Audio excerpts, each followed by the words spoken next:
Hello, good evening and welcome to mister Devbhoomi. तो आज बात करने वाले हैं हम सीआईएल के जो रिपोर्टिंग हो रही है उसमें डॉक्यूमेंट्स आपको क्या लेके जाने हैं, कैसे लेके जाने हैं। कुछ फॉर्म्स दिए गए हैं आपको और आपको भरना कैसे है, इसी में कन्फ्यूजन है काफ़ी बच्चों को। तो बात करते हैं उसी चीज़ की। ये मेल आपको सभी को आया होगा, तो ये सारे डॉक्यूमेंट्स लिखे हुए हैं उन्होंने, सारे लिस्टेड हैं जो जो आपको लेके जाने हैं। सबसे पहला क्या लिखा हुआ है, copy of email for reporting for DV NIM. तो जो ये मेल है ना, एक मेल आया हुआ होगा आपको, ये मेल, इसी मेल को प्रिंट कर दो। यही मेल आपको सिंगल कॉपी चाहिए, 2 कॉपीज नहीं चाहिए, एक कॉपी इसी मेल की आपको चाहिए। फिर क्या लिखा हुआ है, 2 copies of admit card for CBT. ये 2 कॉपीज लेके जानी है इनमें से किसी भी चीज़ की। अब क्या है कि यहाँ पर लिखा हुआ है ना, voter ID card, PAN card, Aadhaar card. तो आप क्या करो, पैन कार्ड और आधार कार्ड दोनों की 2-2 कॉपीज़ लेके चले जाओ, क्योंकि मुझसे भी उन्होंने दोनों की 2-2 कॉपीज़ मांगी थी। चाहे लिखा एक ही है बट दोनों लेके चले जाओ, वो दोनों मांगेंगे तो दे देना उनको। मेरे पास नहीं थी, ऐसा डरो मत आप। अगर आपके पास नहीं होगी फ़ोटोकॉपी तो वो उसी टाइम करके भी दे देंगे आपको, तो ज़ेरॉक्स मिल जाएगा आपको वहाँ पर, डोंट वरी। यहाँ पे क्या लिखा हुआ है, 2 कॉपीज़ ऑफ बायोडेटा। ये एनेक्जर 1 है, सारे के सारे एनेक्जर मैंने डाउनलोड किए हुए हैं। तो देखो, इस सबसे पहले क्या लिखा हुआ है, बायोडेटा। तो बायोडेटा भर दो, इसमें नेम अपना, ईआईएस नंबर छोड़ दो।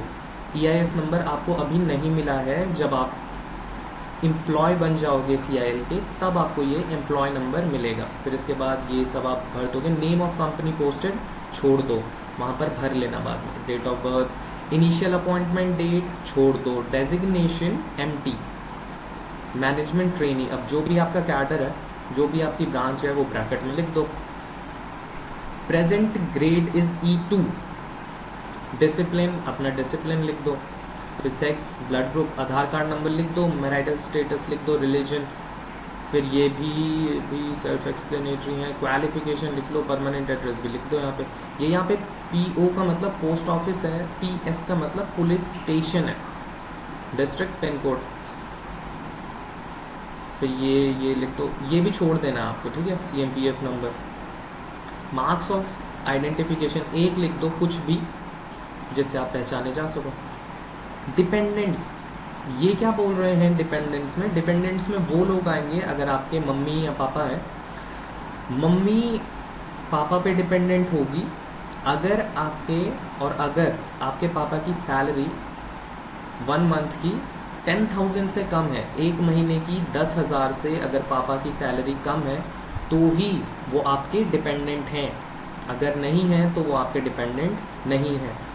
वो आपसे प्रूफ भी मांग सकते हैं इस चीज़ का, तो देख लो। अब अगर आपको भरना है तो भर दो, नहीं भरना तो मत भरो। मैंने भी नहीं भरा।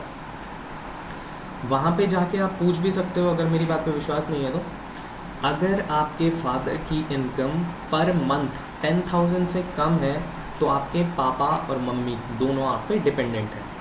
अगर आपके फादर की इनकम 10,000 पर मंथ से ज़्यादा है तो आपके फादर और मदर दोनों आप पे डिपेंडेंट नहीं हैं। फिर ब्रदर होंगे, तो ब्रदर अगर बड़ा है तो नहीं होगा वो डिपेंडेंट, अगर जॉब करता है तो नहीं होगा डिपेंडेंट। अगर छोटा है तो आप लिख सकते हो ब्रदर का।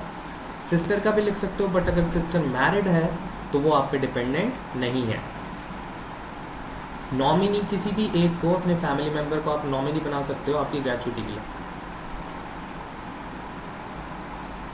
यहाँ पर कोई भी एक जिसको इमरजेंसी टाइम पे कांटेक्ट किया जा सके, यहाँ पे लिख दो। उसका रिलेशनशिप लिख दो, नेम लिख दो, एड्रेस लिख दो, बस ख़त्म।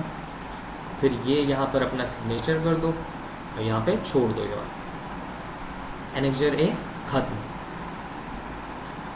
एनेक्जर B, ये बॉन्ड।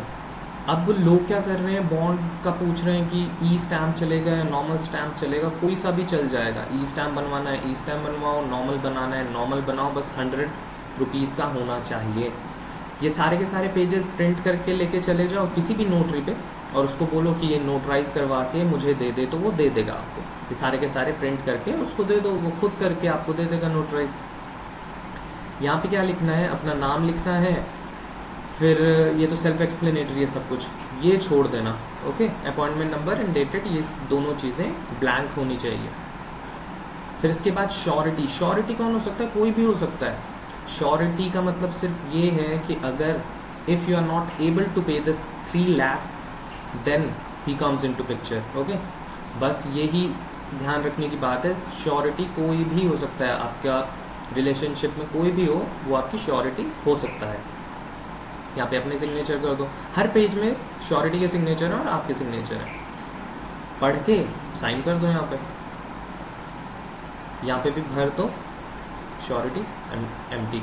यहाँ पे जो भी श्योरिटी है उनका नाम सिग्नेचर ले लो, यहाँ पे अपना सिग्नेचर मार दो। यहाँ पे विटनेस कोई भी हो सकता है, अगर वो एम्प्लॉयड है या नहीं है एम्प्लॉयड तो भी वो विटनेस बन सकता है आपका, बट श्योरिटी और विटनेस सेम नहीं होने चाहिए।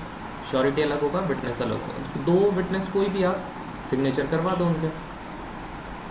ये यहाँ पे नोटराइज होगा, नोटराइज वो खुद कर देंगे नोटराइज, आप टेंशन मत लो इस बात की। वो उनको बोलो कि नोटराइज कर दो, नोटराइज करके दे देंगे आपको।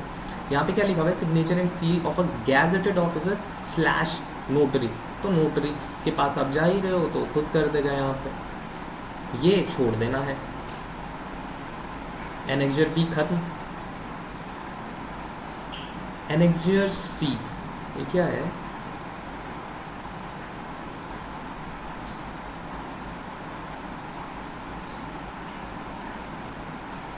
इसको छोड़ दो, ये भी सेम ही है, बॉन्ड पे ही आ जाएगा ये सेम है, वही चीज़ है। ये अटेस्टेशन फॉर्म है, ये अटेस्ट करवाना है आपको। अपना सरनेम, अपना नेम लिख दो, यहाँ पर अपना एड्रेस लिख दो, एड्रेस लिख दो यहाँ पे भी। फिर ये तो सेल्फ एक्सप्लेनेटरी है। Particulars of places where you have resided for more than 1 year at a time during the preceding 5 years, ये भी सेल्फ एक्सप्लेनेटरी है। जहाँ पर आप रहे हैं उसका सारा का सारा डिटेल आप दे दो।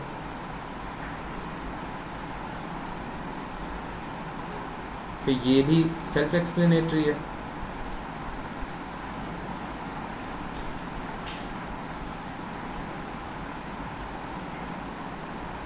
ये अपने एजुकेशनल जो क्वालिफिकेशन है वो भर दो यहाँ पर, ठीक है। सिंस 15 ईयर्स, ओके 15 ईयर्स, 10 से शुरू कर दो, 10 12 बीटेक एमटेक जो भी किया आपने लिख दो यहाँ पर। अगर आप प्री एम्प्लॉयड थे तो यहाँ पे उसके पर्टिकुलर्स लिखने हैं। इस सब का लगभग नो ही होगा। अगर यस है तो आपको उसका रीज़न देना होगा। यहाँ पे name 2 responsible person of your locality और 2 reference to whom you are known. 2 reference जिस कुछ भी लिख सकते हो आप। ये यहाँ पर रिस्पॉन्सिबल पर्सन का ये मतलब नहीं है कि वो गवर्नमेंट सर्वेंट होना चाहिए, एम्प्लॉय होना चाहिए गवर्नमेंट का, ऐसा कुछ मतलब नहीं है। 2 रेफरेंसेस जो आपको जानते हो, यहाँ पे अपने सिग्नेचर, और ये क्या लिखा हुआ है? To be counter sign by gazetted officer. ये गैजेटेड ऑफिसर अटेस्ट करके आपको देगा। बस ये भी नेक्स्ट खत्म हो गया। आइडेंटिटी सर्टिफिकेट, आइडेंटिटी सर्टिफिकेट भी आपको भरना है। ये क्या लिखा हुआ है देखो, ये भी गैजेटेड ऑफिसर से आपको अटेस्ट करवाना है। अगर कोई गैजेटेड ऑफिसर जिसको आप जानते हो वो आपको लिख के दे देगा that I have known this person for certain years. लिखा हुआ है ना, certify that I have known, जो भी आपका नाम है, सन और डॉटर, जो भी उनका नाम है आपके फादर का, for the last dash years dash months. अब इसमें ये मतलब नहीं है इसमें 12 साल 15 साल ऐसा लिखने की कोई ज़रूरत नहीं है। कोई इसमें मिनिमम या मैक्सिमम जो फ्रेम है, वैल्यू है, नहीं दी हुई है। 1 साल लिख दो, 2 साल लिख दो, कुछ भी लिख दो इसमें, ठीक है। इसमें डरने की बात नहीं है कि 10 साल लिखना है, 12 साल लिखना है। यहाँ पे वो सिग्नेचर करके दे देंगे आपको। ये भी खत्म हो गया।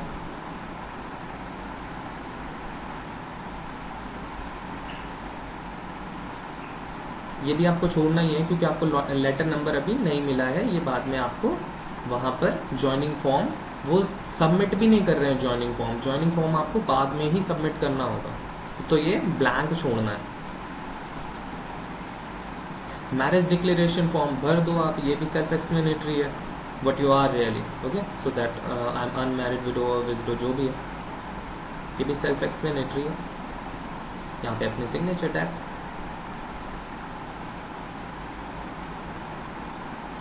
हाँ, SC/STs जो भी हैं, कोटा जो भी है, OBCs का भी ये क्वेश्चन आया था दैट OBC 2021 का चाहिए या EWS 2021 का चाहिए, जो भी है।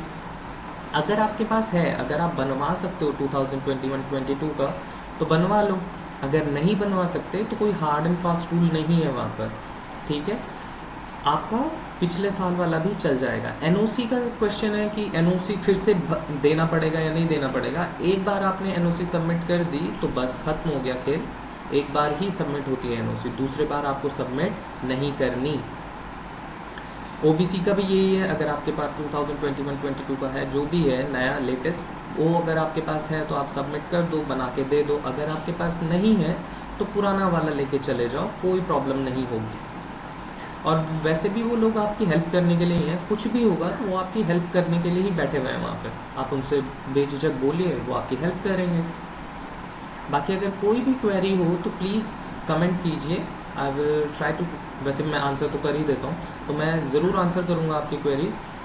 एंड वीडियो अच्छा लगा हो तो please like, share and subscribe. Okay, all the best and thank you very much.